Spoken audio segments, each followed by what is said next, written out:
नहीं, हम बीजेपी की संख्या देखते हुए नहीं, हमारा काम विरोध करना है क्योंकि ये अनकॉन्स्टिट्यूशनल है।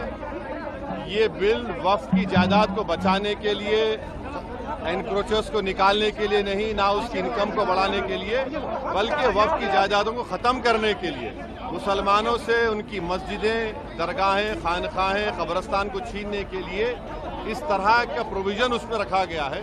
तो इनकी नीयत ख़राब है और ये चाहते हैं कि देश में और दूरियां बढ़े दो बड़े समुदायों में। तो इसका विरोध, क्योंकि संख्या बल तो है बीजेपी। अरे हाँ, देखिए, हम तो ये कह रहे हैं कि हम विरोध करेंगे अगर चंद्रबाबू नायडू, पासवान साहब और नीतीश कुमार और हमारे अजीत सिंह साहब के बेटे अगर इसका तायीद करेंगे तो इनको जनता जिंदगी भर याद बिहार रखेगी। में ले जाएंगे इस मुद्दे को नीतीश कुमार के खिलाफ, ये देखते हुए क्या बिहार में आप ले जाएंगे इस मुद्दे को? ये तो देश में जाएगा, सिर्फ बिहार के नहीं, देश में जाएगा, बिहार में जाएगा। चलिए।